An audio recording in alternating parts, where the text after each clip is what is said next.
Ladies and gentlemen, you are now listening to the More Than a Trainer podcast with your hosts, Anthony Tamburello and Brett Reynolds. What's going on, guys, and welcome to another episode of the More Than a Trainer podcast.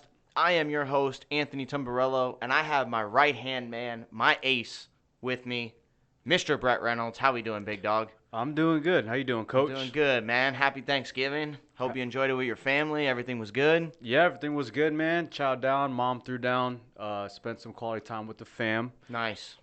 G-Pops actually came home for it. Oh, that's fantastic. So good, man. that- I know yeah. you were dealing with that a little bit. Yep, that was nice, and we all kicked back and watched some football, ate a bunch of turkey, some desserts, and now we're here. Now we're here. Did the same, man. Turkey vibe. Hung out with my girlfriend's parents and just kind of did that vibe, and it was good, man. Good time. Good football day. Football day. A lot of, the second game was really good. Yeah, second game was good. I thought the first game was pretty good too. It kept it very, very tight. Yeah, for what you got out of those teams. got out of those teams, it was almost a shootout, a sense for those teams. So that's good. Yeah, a lot of offense, right? Yeah, had a bunch of players playing and all. I had Will Harris played with the Lions. Tough loss there. And then that's why I'm representing the Bills today, man. My boys, Matt Milano, Tommy Sweeney, come out with the W. They Big put W. in work. Yeah, big W. Big W. Matt had a day, so that's good. Yeah. Yeah, man. So topic of discussion today, all right, and something like we've had a couple good guests on the show. You know, we've had Lewis, we've had Mike. We've talked about their training and the intensity of it. We've mentioned some of your clients and how you kind of assess your clients and how you kind of train them. But I think it's time for us to go into the details of like how we train and why we train and like kind of like talk about our strength training, talk about our periodization, talk about our programming and why we program the way that we do, and just kind of give our listeners an insight of like, okay, this is the approach that we take to training. And then towards the back end of it, talk about the negotiables and non-negotiables of training, because I think that's a huge aspect as well. Yeah, I like it. And I think for our listeners' sake, did you want to kind of focus on the performance realm of programming? Yeah. And then I'll kind of focus on the general fitness approach to programming? Exactly. You know how we do, baby. Yeah, so I think that'll be a good way. Yeah. And then there's some, tangibles where they do intertwine, right? Of course. And then there's some that are completely different, right? Yeah, and that's what like we can get into like how they intertwine and kind of how we use them in the same way. Yeah. And then we can kind of also get into like how it's different, and it's cool to hear from different perspectives of training. Because like too, like when I talk about, I train professional athletes, a lot of people say, oh, well, I can't do that. And I'm like, just the way that we train, I mean, anybody can train that way. Yeah. Obviously, there's some things that we would do differently. But at the end of the day, the training is training, programming is programming. A squat's a squat, a deadlift's a deadlift. So, yeah, you just have the basic knowledge of what you're doing into the gym. You can definitely train like an athlete as well. And there's infinite ways to scale, right? You can, progress something to make it harder, make it more intense, right? And you can regress something to more of a basic fitness level depending on where the person's at. Right. And that's the beauty of a good programmer is they can customize it to the person they're programming for. Exactly. Right? Exactly. I think we both start out with an accurate assessment. Mm-hmm. You know what I'm saying? Yeah. It's like we sit down, we go over goals, right? And we have some questions to kind of establish these goals. And from there, we kind of form this program based on that, right? So why don't you go into your assessment? What do you do? A client just walks into Athletica, they're looking for a trainer, and I know you have your whole process down, and I like the way you do a lot of things. What is give me like a step-by-step of just your assessment, and then kind of how you program for, your clients and stuff like that. Yeah, okay. So I will start out in the office. We'll sit down in like a formal setting to kind of, hey, let me get to know a few things. One is your history, your fitness history. What have you done in the past, right? Yep. Two is kind of some questions to establish their current fitness level. Mm-hmm. And then three is what are your goals, right? Right. So it's like, what have you done in the past? Tell me, like, have you worked with a trainer before? Have you done strength training before? Are you more of, a cardio guy? Like, what have you done in the past, right? And then they tell me what they did, and then they'll tell me what their goals are, right? So speaking of general fitness population. What is the most common goal you get?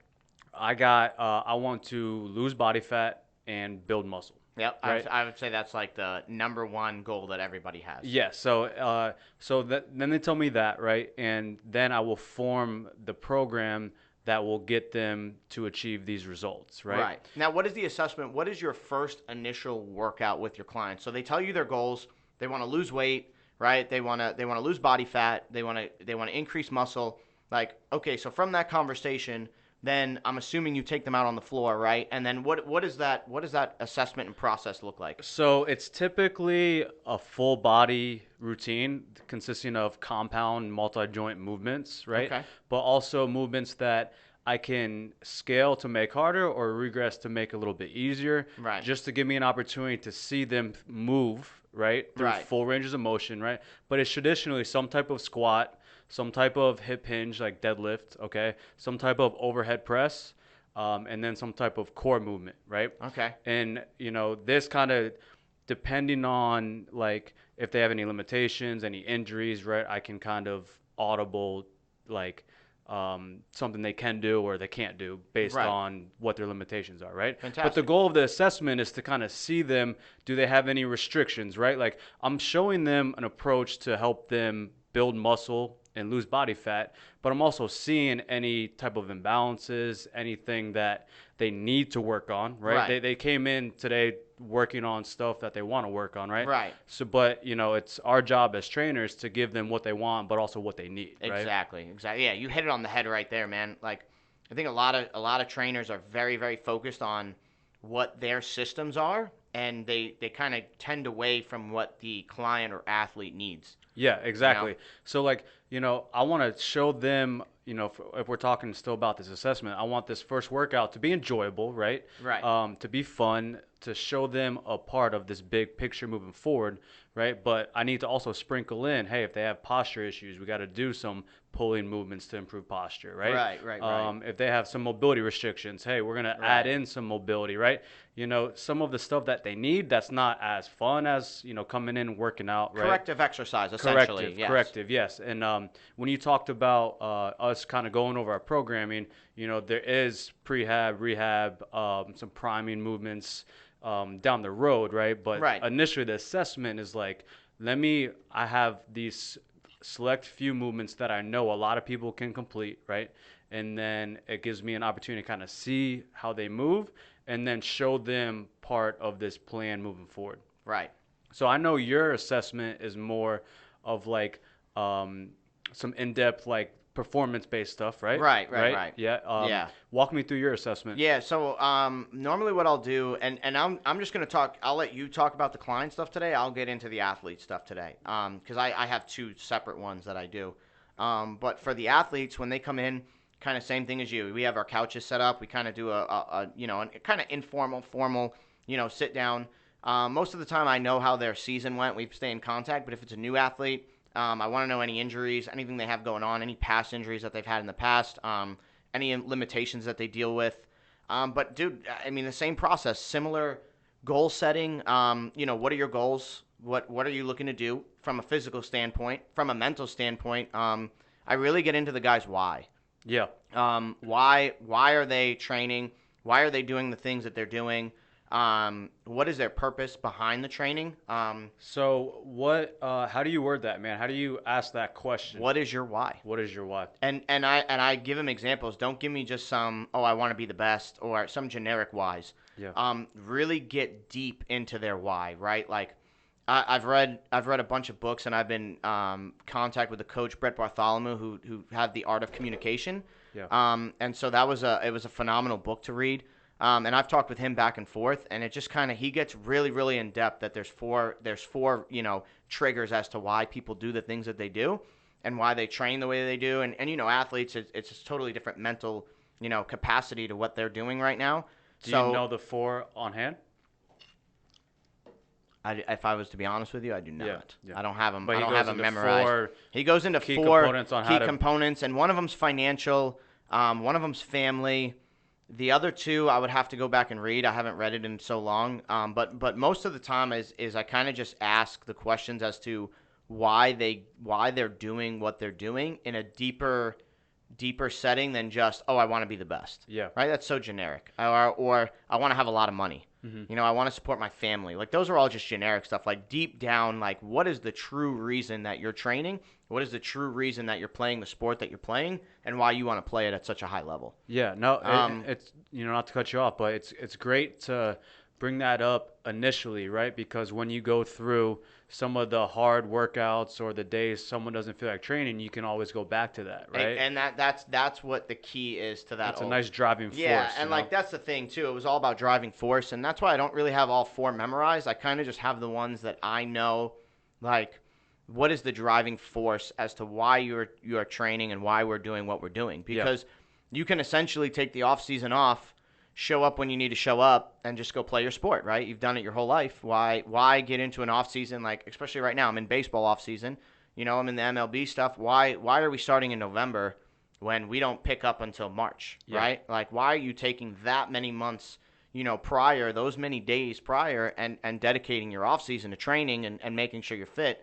And you get kind of deeper into their driving force and why they do some of the things they do. And I think that's a great way to start any type of assessment, like you said. No, I couldn't agree more. That's that's part of my assessment as well. Yeah. Right? So then from there, I take them out on the floor. I always have them take off their shoes, and then I kind of just have them walk down and back, and I'm looking for any insufficiencies that they might have.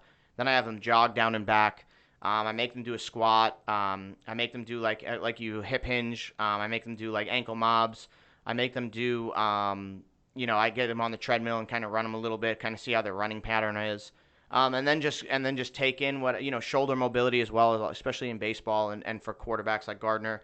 And then from there, I kind of put them through like a little bit of a full body workout just to kind of see where their cardio capacity is, see where their muscular endurance is at that time. And then from there, I draw up the program. Yeah. Okay. Mm-hmm. And then, so when you're drawing up the program, what are some components you look for to kind of establish a program? Yeah. So I follow the basis of like a GPP phase to begin. It's a general. So we're going into periodization. Yeah, right? I'm going into periodization, right? So I'm doing a general preparation phase. I'm generally prepping the athletes for what we're about to do. The first 4, I do all my blocks in 4 weeks. I go 3 heavy weeks, and then I do a deload week. And then it just depends on, in GPP, I'm just kind of, sets of 8, sets of 10, sets of 12, just trying to build that muscular endurance. I'm keeping the weight real light, making sure it's moving fast. I'm throwing in stability, a ton of stability and movement. I'll do a lot of single leg work, do a lot of balance stuff. I have a good balance pad, periodization that I'll do with them as well. And that'll kind of be the first 4 weeks and just kind of build them up for what we're going to do. Then I'm getting into a strength period, and that's kind of where we'll get into more of the conjugate. And I have to do it a little earlier than I'd like because I only have so many weeks with these guys. So I'll do like a GPP, I'll do like a strength conjugate, I'll do a max strength, I'll do a power, and then the last 3 weeks usually before they leave is just a maintenance mode before they get ready for whether it be spring training or whether it be, training camp. So you're essentially that's what, 16 weeks? 16, it depends on when they're here. Yeah. You know what I mean? Like, I had Lewis here in October, and he started in October, so we had a GPP, and now we're in our eccentric, strength phase. And then like Kepler just showed up, last week. So I do like a week or 2 of GPP, and then we're already getting into max strength, so we can keep everything the same. So by the time they get to spring training, they've gotten their strength in now. And that's something that I do too. I always want to make sure that I'm doing their strength and doing all of the heavy real lifting, the chains, the bands, all that stuff. I always want to do that in the beginning. Yeah. Because towards the end, they should not be power or they should not be strength training 2 weeks before. And you probably get a little camp. bit more sport specific towards the back end. Yeah. Right? So yeah. Getting towards primed for the field. Yeah, and that's it too. Like, we'll do like 1 or 2 field days a week in this strength phase, but towards the end, like getting towards spring training or NFL offseason, we're on the field 3 days a week, 4 days a week, and our lifts tend from going to 4 days a week to 3 days a week. Okay. So I kind of change everything up, and that's really too, like, we kind of found our niche, and I've had coaches that have mentored me across the board, and I change things a lot, but for NFL offseason, I was in a max effort day, a dynamic day, a max effort day, a dynamic day. So I'd go max lower, and I would do that on Friday. So they would have their heaviest day, their biggest leg day on the last day of our training. To rest over the weekend and recover, right? Mm-hmm. Yeah. So I would do a max effort upper body lift, and then I do a dynamic lower body lift. We'd have a rest day on Wednesday. Then I would do a Thursday would be a dynamic upper body, and then Friday would be that max. That's our big day. That's where we're heavy belt squatting, we're heavy deadlifting, we're hitting our Nordics, we're doing all the things that we need to do there. And also too with the NFL guys, they were doing 2-a-days, so we were on the field Monday, Tuesday, Thursday, Friday, and kind of hitting it that way. Gardner was a little different. Gardner was going 3 because any type of thrower or anti-rotational player, you don't need to have a lot of upper body in there. I want to lay off the shoulders, lay off the chest at that point. Just focus on the lower with. Mm-hmm. Yeah, got it. And we do upper body lifts, but they're more of real specific towards a thrower. Yeah. Getting a lot of scap work, getting a lot of serratus work, getting a lot of all that stuff in from there. So that's kind of just how I program it for that way. But also too, it depends on the sport and depends on the athlete. And then another thing it depends on is, a question I ask is how many days a week can you commit to working out, right? Yeah. So it's like you need to know, hey, based on their schedule and their lifestyle, it's Right. like, hey, I can commit to these days at these times, right? Right. And then we have this general idea of like what we want to do with them. Right. But at the end of the day, it's like we need the buy-in. Hey, I can come in these days at these times, and then we customize our training program towards that. Right. Right. See, the benefit and the difference with me is these guys are coming with me every day. Yeah. So we're going 6 days a week. When we're full blown, we're going 6 days a week. With Lewis in the beginning, we're going 4 days a week. Kepler, we're going 5. NFL, same thing, 4 to 5 days a week. Keeping it jet GPP, and we're keeping it light. And then we'll go heavier days where we're going 6 days a week towards the end or towards the middle of that.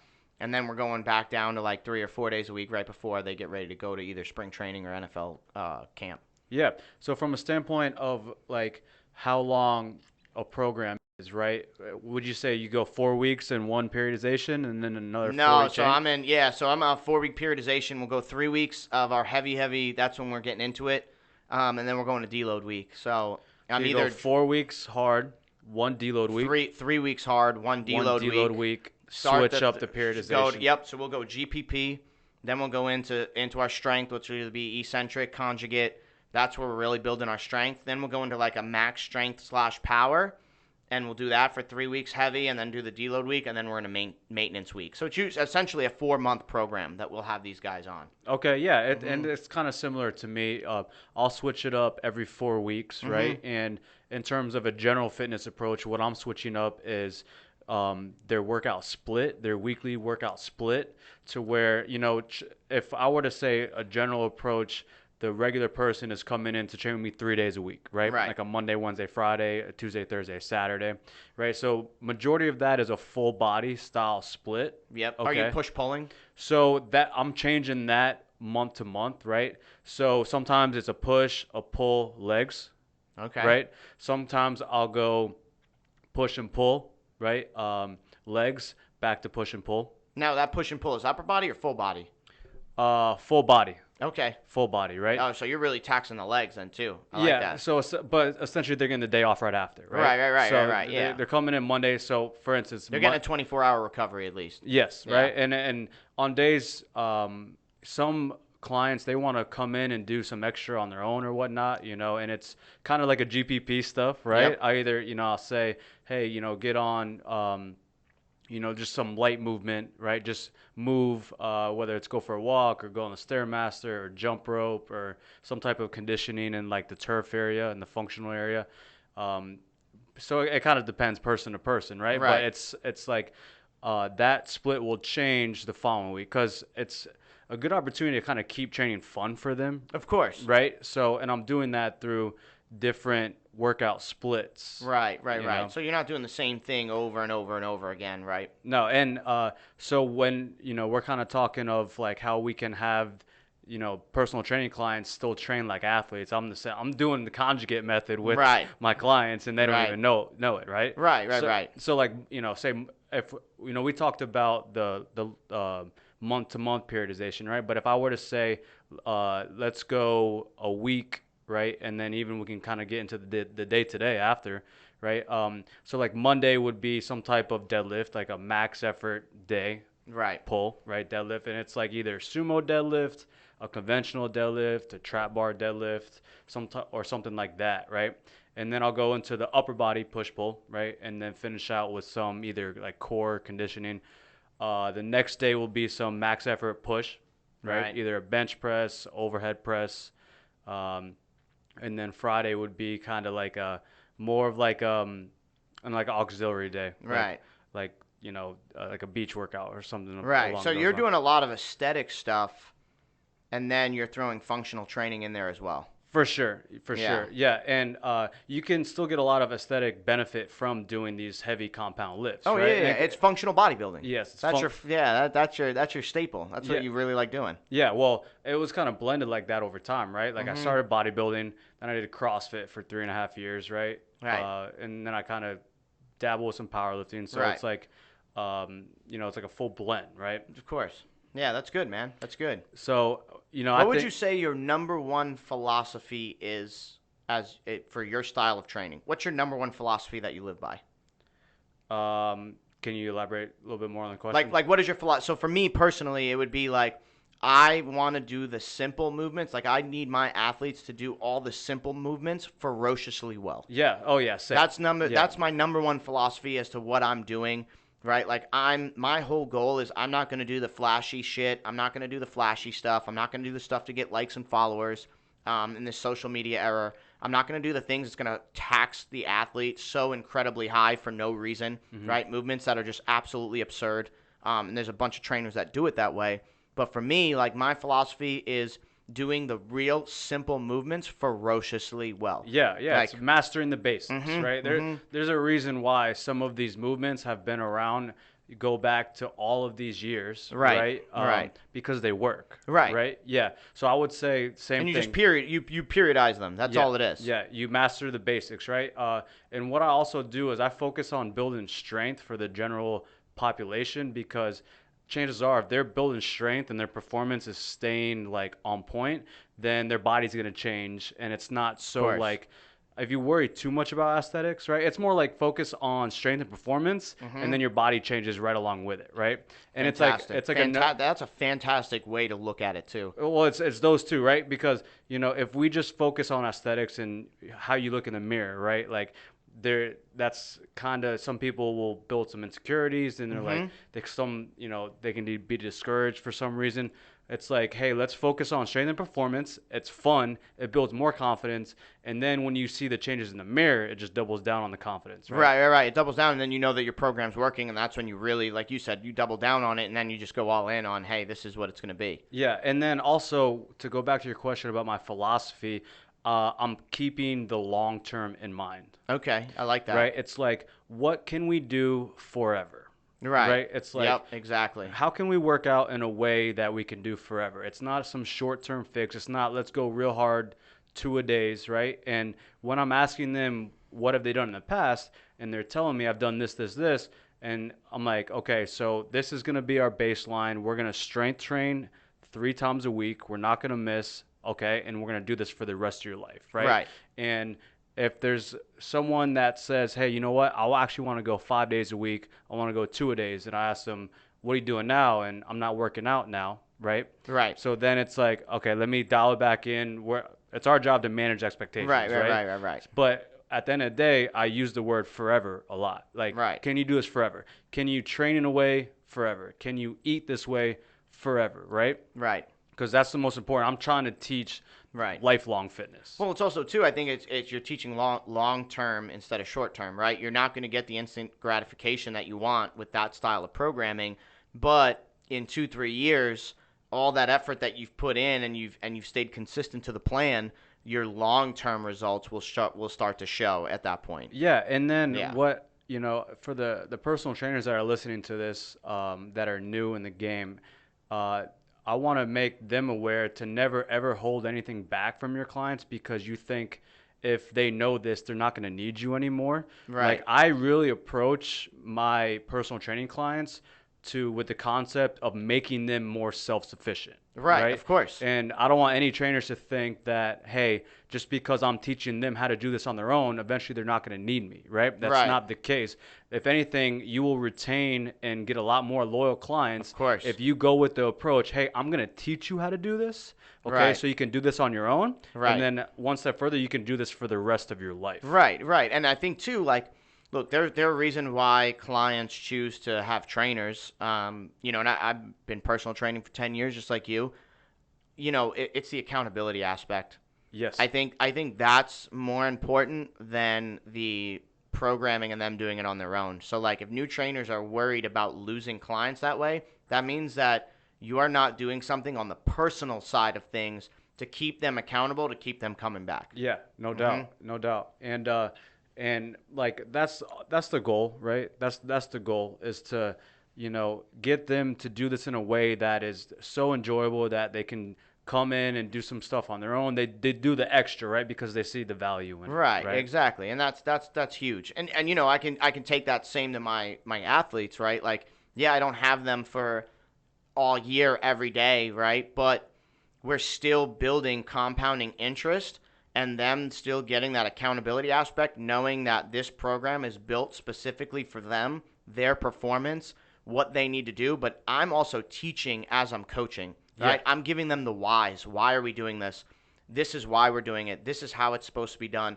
This is why it works. This is how you do it. And I physically show them how to do it so they know that I'm not asking them anything that I wouldn't do myself or that I haven't done before, because I have to know what they are feeling in order for me to be able to coach something like that. Yeah, it's essentially we're practitioners. Yeah, we right? are. Yeah, we don't show or ask of them to do anything we wouldn't do ourselves. No, right? and that's like when I'm on the field, like I have my cleats on. I'm doing all the movements. I'm showing them exactly what I want. I'm showing them exactly how it needs to be done. And then what it's doing and how it how it benefits their sport, or how it relates to their sport and their movement that they do specifically. Yeah, we've had the topic of discussion in a previous podcast on fitting the part, right? Mm-hmm. And that's why these our clients will buy into it, is because, listen, like, this is what we've done, this is what we do. Yep. And then we're going one step further and educating them why we did it, why they will do it, how it will contribute to them. Right. Right. And that's what makes a really good trainer, is being an educator. Right. And then I think too, at the end of it, like, the most important part of being a good trainer is results. Yes. Right? Your clients, whether it's personal training clients, whether it's athletes, they need to see the results in which they want at the end of the program. So, like, what I'll do is at the end of our block, right before they're ready to leave, I'll be like, look, did we accomplish everything that we set out to do? How does your body feel? What are the results that we've gotten into the gym? Did we get faster? Did we get stronger? Did we do all those things? And we measure all that by when they show up to camp and they show up to spring training. Are they the most in shape, which I pride myself on? Did they get faster? Did they get stronger? For like a pitcher, did their velo go up? For Max, for a hitter, is he getting more, is he getting better contact? Is the ball traveling farther? For football, did they get faster? Did they improve on the skill set in which they came in here for? And if they're seeing results, guess what? You don't have to worry about retaining, because I guarantee they're going to come back. Yeah, that's what you call proof is in the pudding, Mm-hmm. right? You have these quantifiable measures, Right. Like, it's black and white. It's like, Yeah. okay, you came in here throwing this, now you're throwing this, right? Right, You right. came in here running this, now you're running this, And right? then you came in here feeling this, and now you're leaving feeling that. Yes, Right. right. And then it's also a test too. Like for me, when they're in spring training or when they're in training camp, are there injuries? Right? If Right. they're look, there's going to be non-contact injuries. There's going to be injuries that you Freak can't. accidents, Freak yeah. accidents. There's going to be things that you can't control, but can you control the controllables? Yes. Right? Which is like hamstrings and things like that. Like we pride ourselves as CTP because we don't get hamstring pulls. We don't get those different things, especially when they're in camp. Yeah. Like 9 out of 10 times they're feeling 100% and they're feeling the best they ever felt going into camp, and that's where the results and the proof is in our programming. Yeah, and just showing them those quantifiable measures, it builds even more momentum. It's like, Yeah. oh shit, like, I see this working, like, Yeah. I'm hungrier now. Yeah, Let's go. and as a trainer, I get juiced up. That's why we do it, man. Yeah, like this year I had Gardner sending me. He's in the top percentile of his speed. Yeah. He's top 5 for big skill as far as speed goes at quarterback, and he was third on the team. With an 18.3 mile per hour.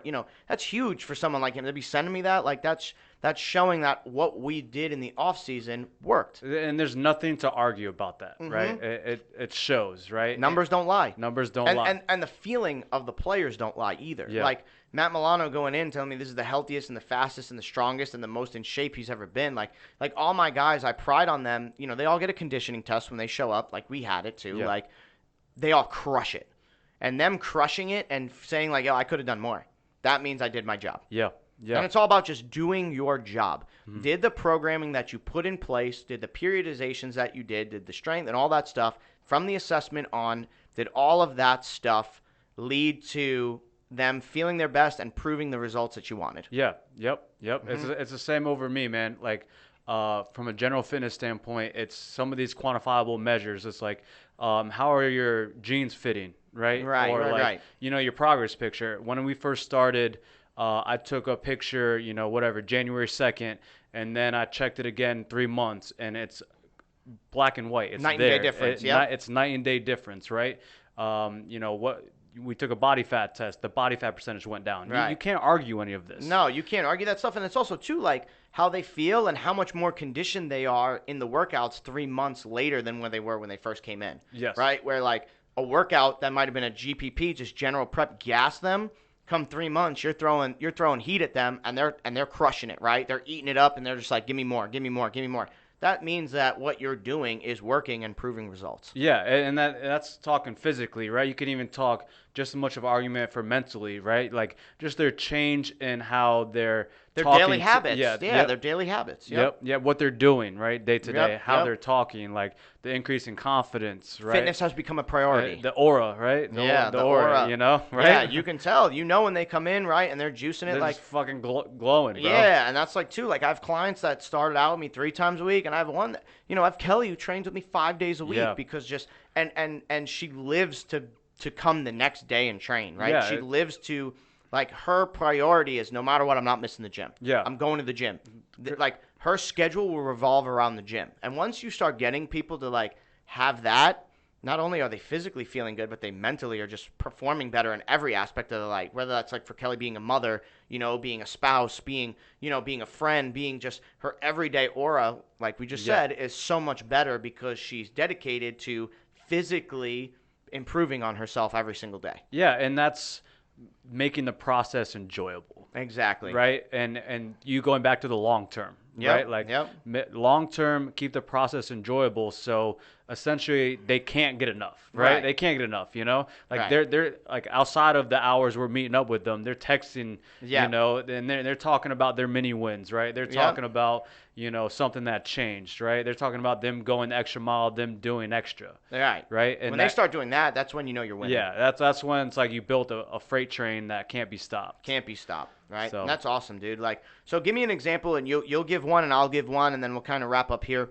What would be a typical program for Brett for a male, a male adult that is business professional that wants to lean out? What are you doing midway through their progression of the year? Give me just a basic workout. What would you have them do? So a daily workout, right? Okay.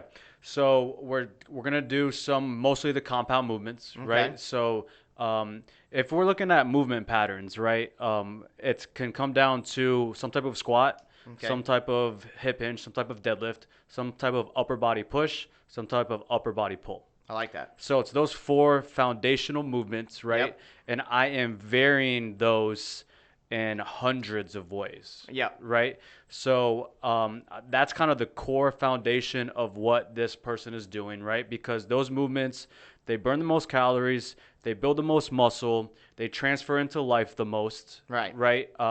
They're the hardest, they're free weights, right? It's my value as a trainer to focus more on the more complex, you know, free weight style lifting versus the machines and shit like that, right? So it's some type of that. So, but to kind of walk you through it, say I'll start out with a conventional deadlift. Okay. Following that, I will do a goblet squat, right? And these could be interchangeable. Sometimes maybe I'll do a barbell squat and then some type of dumbbell RDL, right? They're changing, It's right? a push-pull. You're changing it however where they are in that day. Just, coming on top of my head, I would start out with a conventional deadlift. I'll do a goblet squat. I'll go to a pull-up, and then I'll go to a bench press, right? Those are the 4 foundational movements. And then on top of that, I will do either so kind of just before I even get there, right? It's like I'll take you through a day's worth of programming right now. Okay. So it'll start out with a general warm-up. Okay. That's just to kind of to elevate the body temperature. It could be either the bike, an incline walk, a sled pull or push, a Stairmaster, something like that, where I'm with them that 5 minutes, just kind of gauging how they're feeling, how their day went, what type of mood they're in, like how hard can I push them? Do I need to pull back and just have a good time and, make them smile a little bit and get them on their way, right? So it's general warm-up. Then it's more of a specific warm-up based on to what we're doing for the first movement, right? So if we're doing, say, a deadlift, then it's like, hey, let's get the glutes activated. Let's, stretch the hamstrings out a little bit, something dynamic. And then we'll go into our first movement. We'll grab an empty barbell. We'll play around with the empty barbell, practice the skill of the movement, right? And then it's those 4 compound lifts, right? And then after that, I'll add 1 to 2 kind of accessory stuff, maybe some single joint stuff like a bicep curl or tricep push down. And I'll finish out with some type of core and then some type of like conditioning work like that, whether it's lunges, whether it's a sled, whether it's a prowler push. It's kind of like a full body compound move approach on the day-to-day. I like it. Yeah. Well, you go tell me one of yours. All right, so if I was to have an athlete here, and I'll go into a football player, and we're in midway, we're in a strength phase, and we're out of our eccentric phase. Now we're going into max strength. They always come in and they have their routines, right? They use the gun, they use all their stuff, and again, just like you, I'll do some type of warm up, whether that be the bike, whether that be a jog, something like that, Yeah, and I'll keep it like a lower body day that we would do, From there, I would then go into our dynamic warm-up, and we have our set dynamic warm-up and our routines that we do. I'm going to do a lot of glute activation, a lot of hip work, a lot of ankle work. Really focus on those 3, especially if we're in lower body, just the hips, the ankles, the glutes, make sure everything's firing right. And then what I like to do is I like to do a main lift. So, like, for example, I'll do a Bulgarian squat, and then I'm going to throw some sort of plyo in there. I'm big on the plyos, especially in the first 2 lifts. So like I'll do like a single leg Bulgarian, or I'll do like, a single leg bound to a double leg land, different things like that. That'll be the push. From the pull, I'm going like a landmine, single leg RDL, and then I'm throwing some sort of like hip mobility. Like I'll do a med ball and I'll keep it plyo again, and we'll do like just some hip drives with the med ball against the wall. And, rotational, right? Yeah. Yeah. And then from there, I'll do like some sort of lunges. Whether that be a lateral lunge to stability, and I'm still always keeping it a stability base and balance based. Lateral lunge to stability, a front to back lunge with a kettlebell on one side. I'll do that with some sort of like hip drive, like I'll do like a banded, kettlebell hip raise, and we'll hold that for 5 seconds. And then if we're getting into like, then the last one is I'll do some sort of like, I'll do like a sled push. I'll do something that's functional and movement that way. And I'll superset that usually with a core at the end, kind of keep it lighter, and then we're doing a heavy conditioning at the end of that. Like I'll do like treadmill sprints, I'll do lunges. We have outside, we have like where it totals like 250 lunges. They'll go do that, or they'll do like a heavy sled pull or something like that. Yeah, I mean, they're pretty damn similar, right? Yeah, they are. Yeah, that's what I'm saying. Yeah, our approach is similar. If I was doing upper body, I would do the same thing. I'm just big on the upper body plyo. Yeah. So like if they're doing some sort of push, whether that be like a bridge bench press, or they're doing like some sort of like push movement, then I'm going to plyo that and do like a either chest ball slams, or I'm going to do a lying chest ball toss, and do stuff like that. And that's probably the biggest difference from a performance standpoint, right? Because that will transfer into, power. Power. That's all I'm looking for. I'm looking for the power. I'm looking for power. Can we keep the strength high? Can I keep the power as high as possible? And can I just get that med ball moving as fast as possible? One of the biggest things I started doing, and talking from an injury prevention standpoint, is I don't do any Olympic lifts. So they're not going to snatch, they're not going to power clean. They're not going to do any of that stuff just because of the taxing that it does on the body. And I can do so many better movements to get the same triple extension that I'm trying to get. So like I'll do like heavy med ball grannies. outside, and they're just going for max effort, you know, and I do different things like that. Box jumps. Yeah, box jumps, heavy, you know, high box jumps, really getting max capacity. Kettlebell swings too. Yeah, right? yeah, I'll go banded kettlebell swings, so it's a little bit more resistance. They got to keep their core a little bit tighter, get a little bit more swing. There's a lot less margin for error. Yeah, on I'll do kettlebell swings where I'm banding them and I'm putting bands on the racks, and I'm actually keeping them in that position the whole time, so they're feeling that glute drive, you know, every single time. And it's just keeping it safe, injury prevention stuff, you know. I don't need to do all this power cleaning and snatching crap that all these, you know, old school trainers are doing, and then hence why all their athletes are injured. Yeah, right? you look at the risk versus reward, right? If you can get the same benefit with a lot less risk, you're take it every time. And that's it too, like, right? Like, for me, what is the goal? Triple extension, right? So if I'm trying to get triple extension, how can I make triple extension get in much more of a injury prevention way? Meaning the risk reward that you just said, right? Like a med ball granny on a heavy med ball granny toss, I can get the same triple extension that I'm gonna get in a cleaner snatch. Yeah. Why not keep it light? And it's more fun because they're trying to get it up there, and it's less on the, you know, if I'm telling them, hey, we got to move 135 fast, or we got to move a 30, 40-pound med ball fast, they're going to want the 30, 40-pound med ball because they're getting the same result, they're driving it fast, and they're creating more power. Yeah. No, I love it, man. I love it. Cool. I think that was a good programming episode, man. Yeah, I think, you know, and for any questions, you know, you guys can always reach out to us. You know, our social media pages, mine's Anthony_Tumbarello. Mine's _Brett Reynolds. Yeah, and any question that you have, we always have our phone on us, and we're always open to talk shop. Definitely reach out to us, you know, if you have any questions and stuff like that. And then, you know, let's just help these trainers get better. Yeah. Let's just help clients get better too. You know what I mean? Like, this isn't just for, you know, people can program for themselves. Some people don't like personal trainers. Yeah. Some people like going in on their own, headphones in, and just getting after it. Okay, great, but you need to be able to do that properly. Yeah. Right? We can help and assist in that way. Yeah, no doubt. And if you got any value from this, go ahead, tell, you know, your friend, you know, share it out there, and we're trying to grow this thing. That's it, baby. Cool. All righty. All right. Peace. Peace.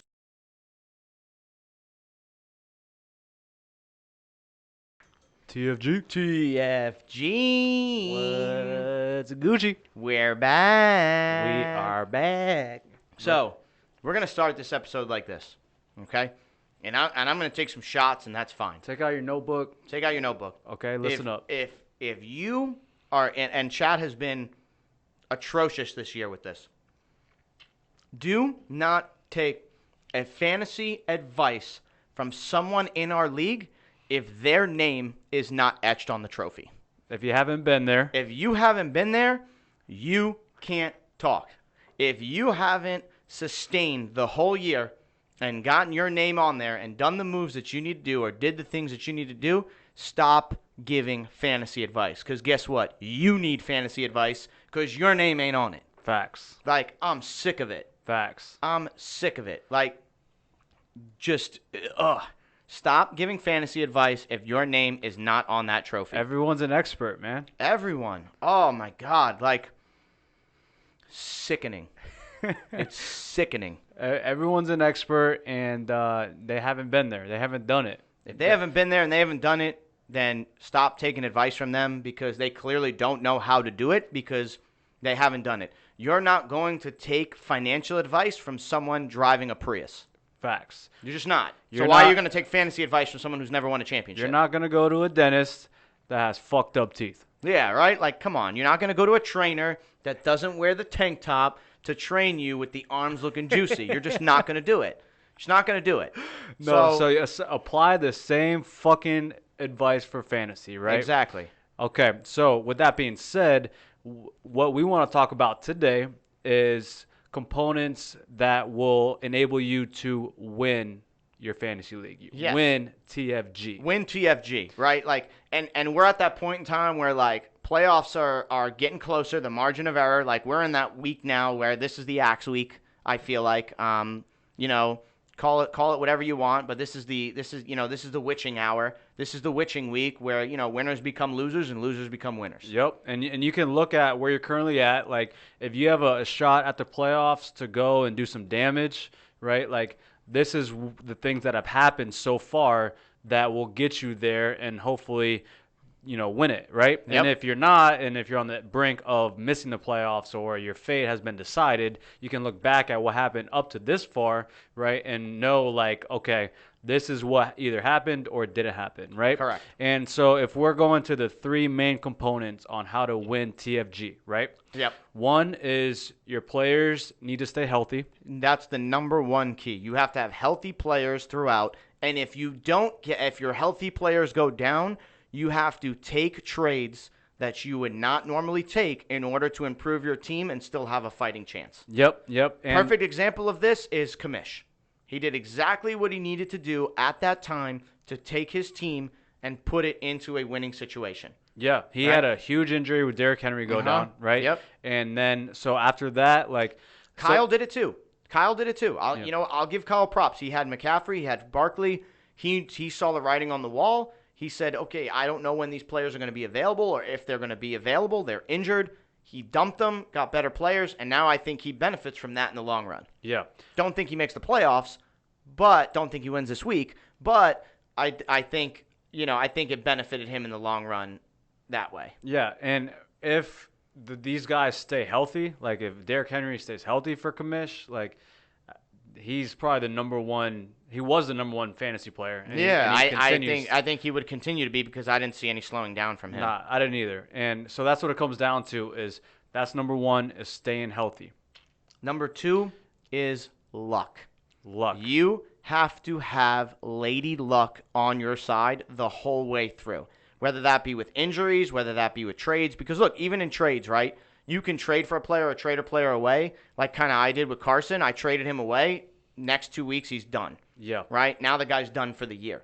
Right? That's just luck. I had no idea he was going to get injured, right? First thing, week one, Michael Gallup given to Brandon. He had a solid week, gave him to Brandon.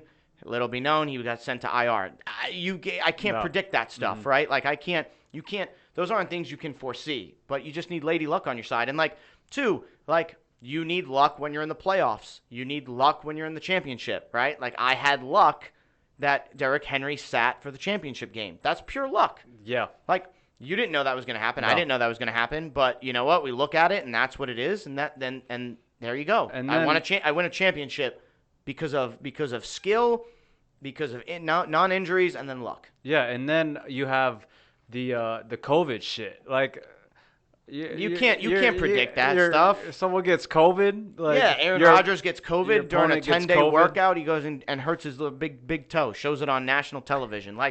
I didn't predict that was going to happen. No one does. So there's stay healthy.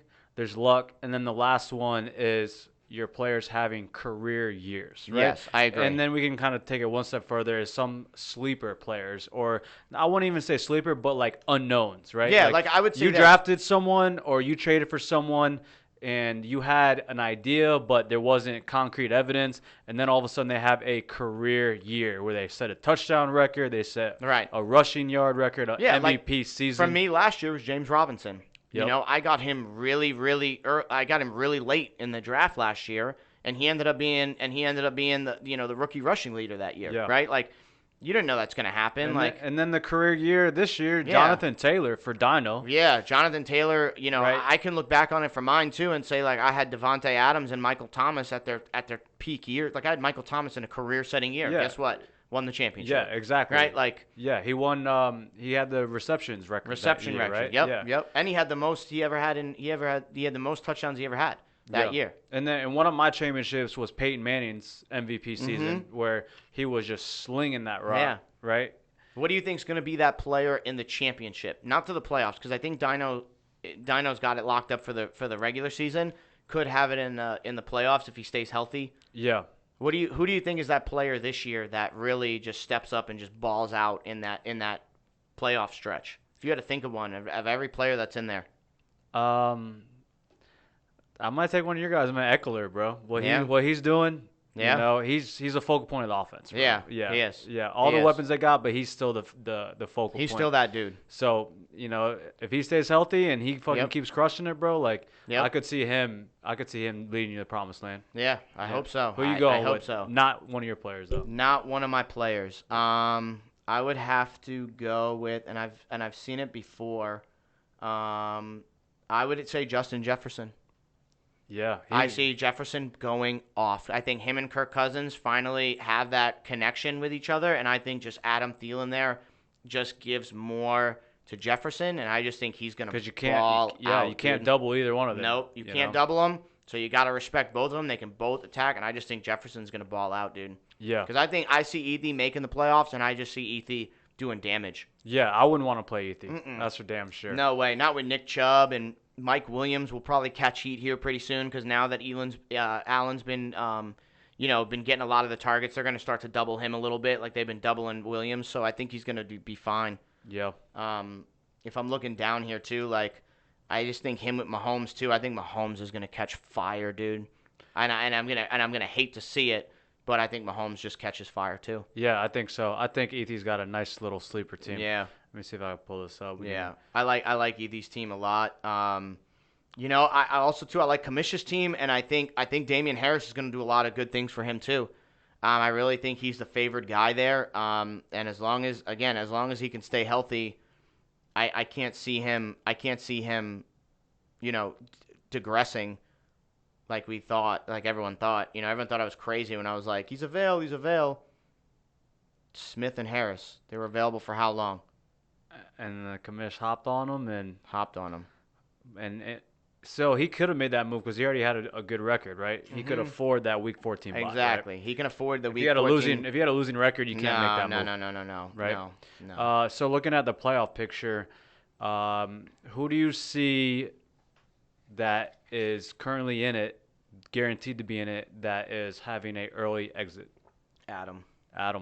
I think Adams.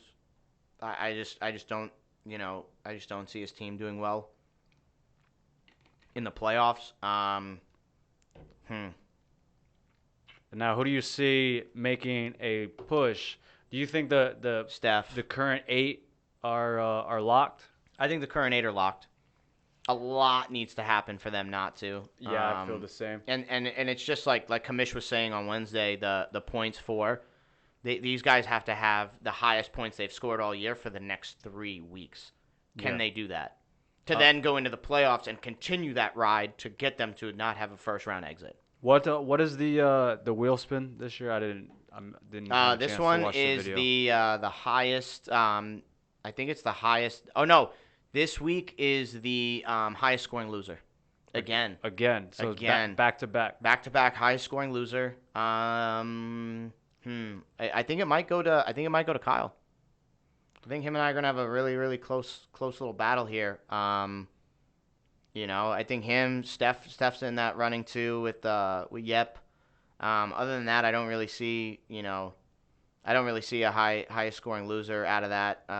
Besides those, really. Yeah, it's either me or Kyle or Steph or Yep.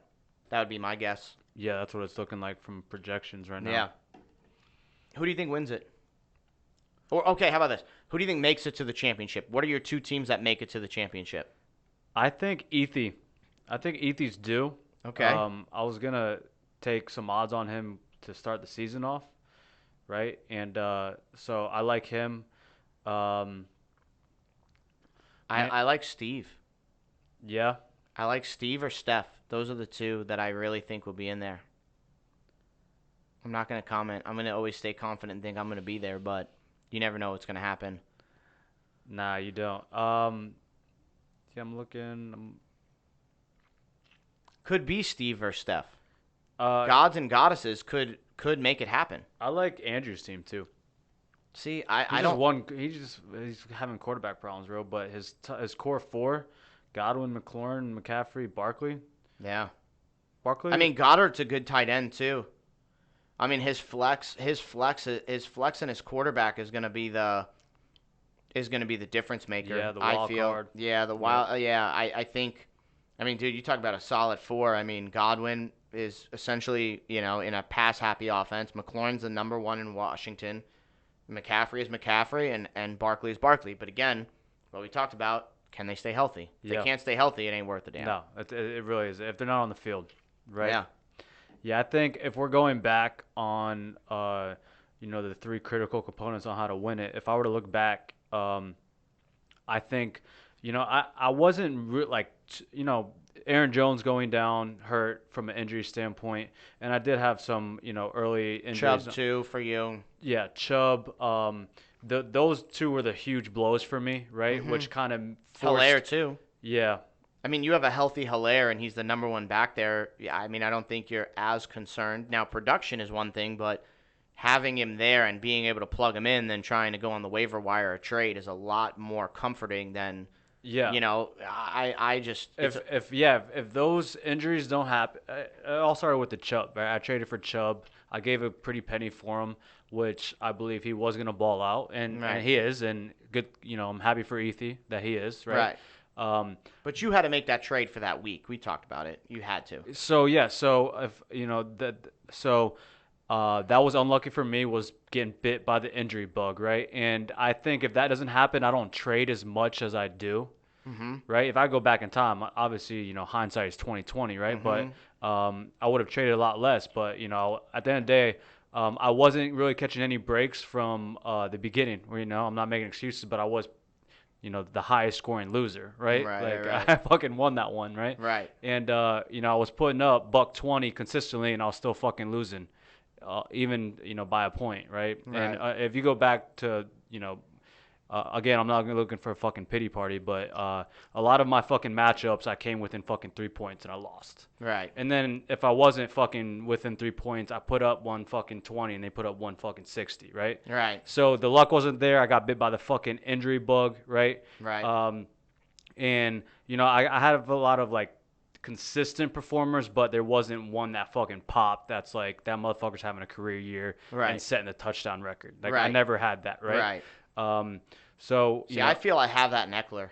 I think so too. I think Eckler is having a career year. I thought Swift was too, but this injury, dude, I'm a little nervous. I'm glad it's nothing real serious, but I definitely think he's gonna miss some time. Yeah, and fucking Knox is having a career year. Yeah, he is. There's 3 players right there that are having Chase. Mooney too. And fucking Chase, man. Yeah. Chase, is on path for fucking rookie of the year. Fucking. I mean, dude, setting touchdound records like as a rookie. Right. Like now, I just hope he can sustain it. Again, I don't know, but I mean, I definitely really like Mooney going in for me. How he's having this, hot, not a hot start, but a hot end of the year, right?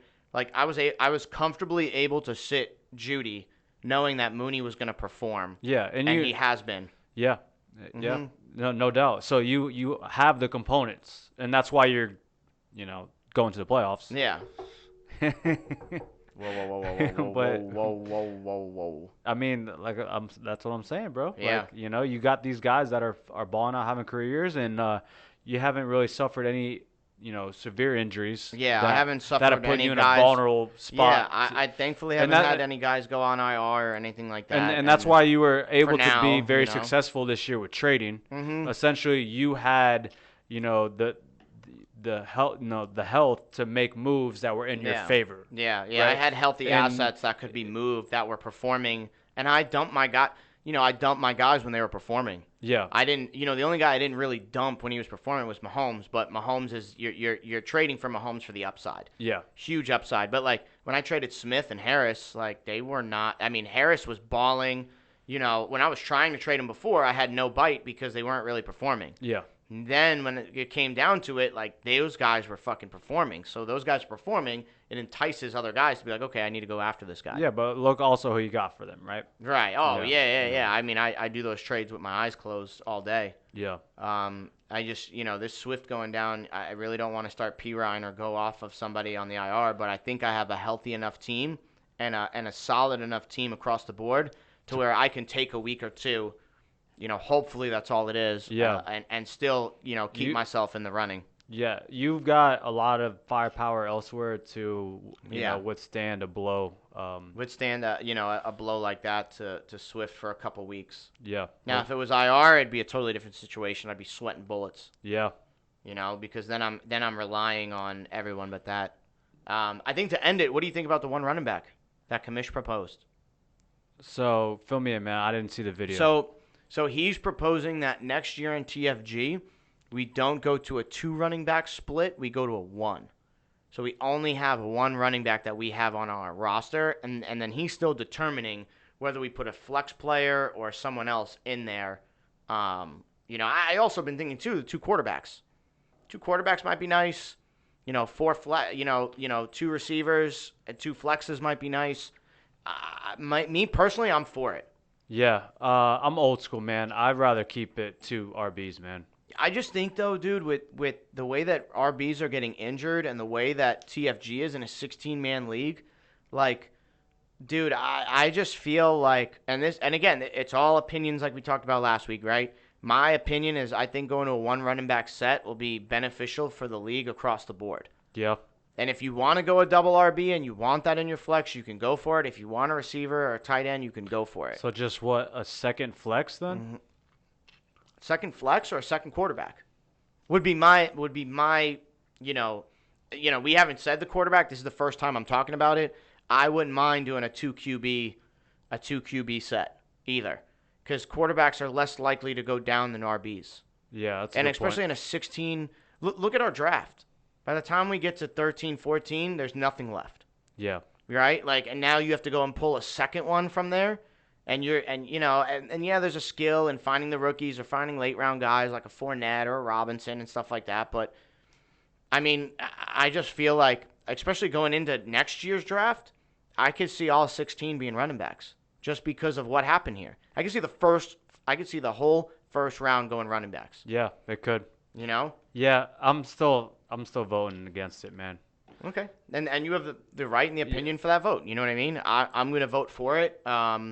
And then we can figure out the logistics of what he wants to do. But I'm for it. I like it. I think it'll help the league. To be honest. Yeah, I think it'll be way less stressful. How did this come about? He just threw it out. He just threw it out there. Yeah. He just threw it out there. And it's never been discussed. I've never talked about it or anything, but I think it was good. I like it. I'm for it. Okay, I guess we'll see how the vote turns out, huh? I'm for it. Who is your bad break before we leave? Bad break this week. Who do you think loses Bad that beat? shouldn't? Yeah, who do you think loses that should not lose?